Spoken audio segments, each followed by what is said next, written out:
యేసుక్రీస్తునాథునియందు మిక్కిలి ప్రియ సహోదరి సహోదరులారా, తపస్సుకాల ధ్యానంలోనికి మీకందరికీ స్వాగతం, సుస్వాగతం. ప్రియమైన సహోదరులారా, ఈరోజు మనము దేవుడు మన మీద చేస్తున్నటువంటి 3 ఆరోపణల గురించి మనం ధ్యానించుకుందాం. విలాపగీతములు 4వ అధ్యాయం 1వ వచనములో మనం మొట్టమొదటిసారిగా దేవుడు ఈ యొక్క ఆరోపణని మన మీద చూపిస్తున్నారు. మన బంగారమునకు వన్నె తెరిగిను, మన బంగారము కాంతి కోల్పోయానని చెప్పేసి అంటున్నారు.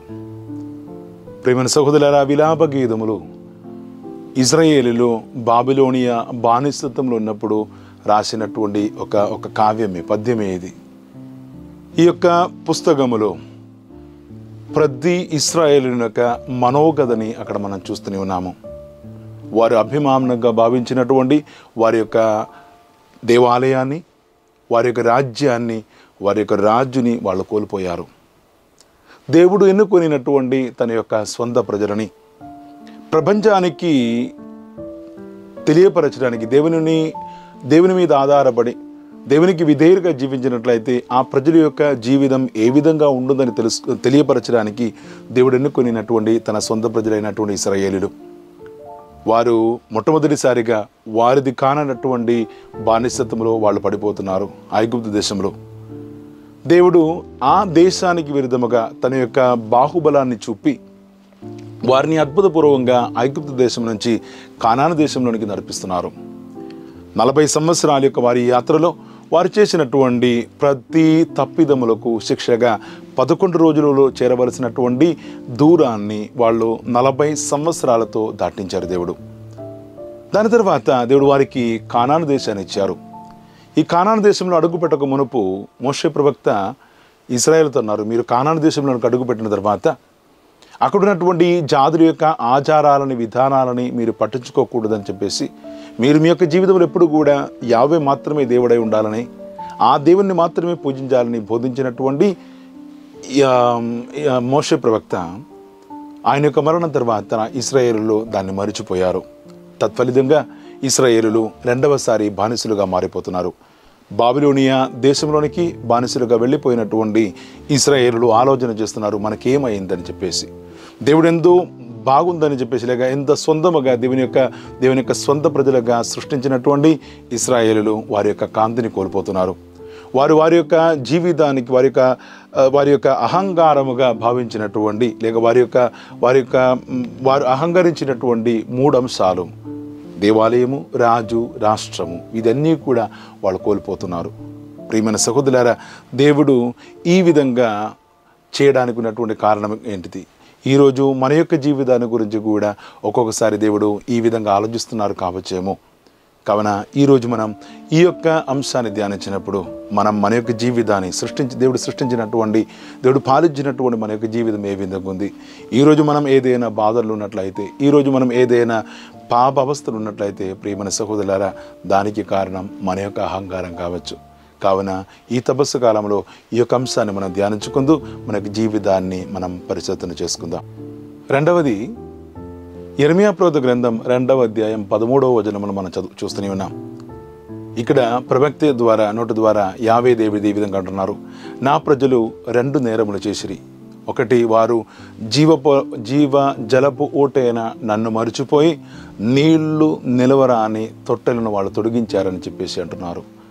ప్రియమైన సహోదరులారా, దేవుడు ఎంతో ప్రేమతో మనల్ని సృష్టించిన తర్వాత, దేవుడు ఎంతో ఆశతో మనల్ని సృష్టించిన తర్వాత వారందరూ కూడా దేవుని మరిచిపోయి జీవించినప్పుడు దేవుడు పడుతున్నటువంటి ఇశ్రాయేలులు కానాను దేశంలోనికి వచ్చిన తర్వాత వాళ్ళు దేవుని మరిచిపోయి వారికి ఇష్టం వచ్చిన రీతిగా అక్కడ ఉన్నటువంటి ఆచారాలని, అక్కడ ఉన్నటువంటి దేవుని కొలిచినప్పుడు దేవుడు బాధపడుతున్నటువంటి బాధనే ఇది. యెషయా ప్రవక్త గ్రంథం 5వ అధ్యాయం 1 నుంచి 7 వరకు ఉన్నటువంటి వచనంలో కూడా ఇదే బాధని మనం చూస్తున్నాము. ప్రత్యేకంగా 2వ వచనం 7వ వచనంలో యావే దేవుడు ఈ విధంగా అంటున్నారు, నేను చేసినటువంటి తప్పేంటిది, నేను చేయలేనటువంటి పని ఏంటిది, ఎందుకంటే నేను నా ద్రాక్ష తోటని మంచి అన్ని రకాలుగా ఉన్నటువంటి మంచి మేలైనటువంటి శ్రేష్టమైనటువంటి వస్తువుతో తయారు చేశాను.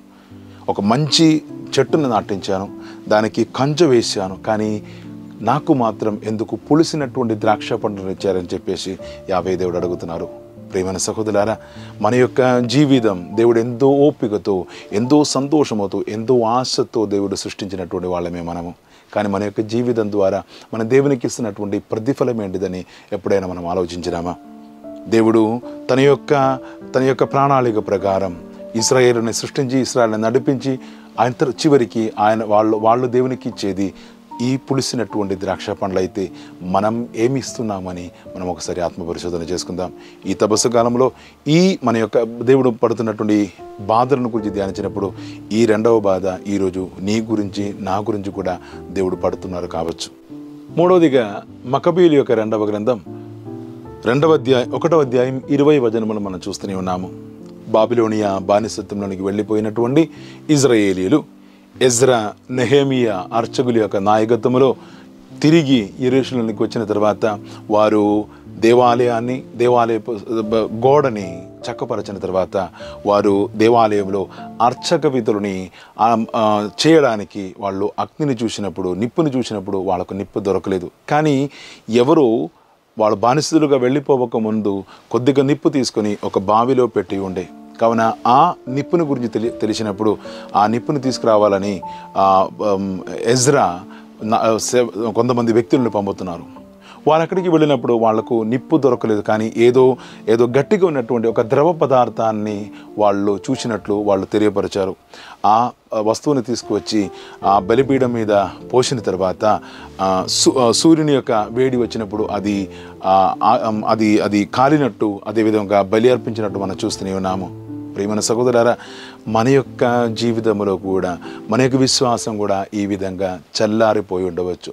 మనం ఆచరిస్తున్నటువంటి మన యొక్క ప్రార్థన విధానం, మన బలి అర్పణ మనల్ని నిర్జీవంగా లేనటువంటి ఒక అవస్థలోనికి నడిపించి ఉండవచ్చు. ఎందుకంటే అది అక్కడ జరిగేది నా యొక్క జీవితంలో జరుగుతున్నటువంటి సాంఖ్యం కాదు అని మనం భావించి మనం నిర్లక్ష్యముగా మన ప్రార్థనలోను దివ్యబలిలోనూ మనం పాల్గొంటున్నాం. కాబట్టి మనము కూడా ఉండవలసినటువంటి అగ్నిని వేడి ఉండలేక మనము కూడా ఏదో చక్కటి ద్రవ పదార్థముగా మారిపోయి ఉండవచ్చు. ప్రియమైన సహోదరులారా, ఈరోజు మనం ఆ విధంగా జీవిస్తున్నట్లయితే దేవుడు మన గురించి కూడా మళ్ళీ బాధపడుతున్నటువంటి అవసరంలోనికి మనం వస్తుందని మనం అర్థం చేసుకోవాలి.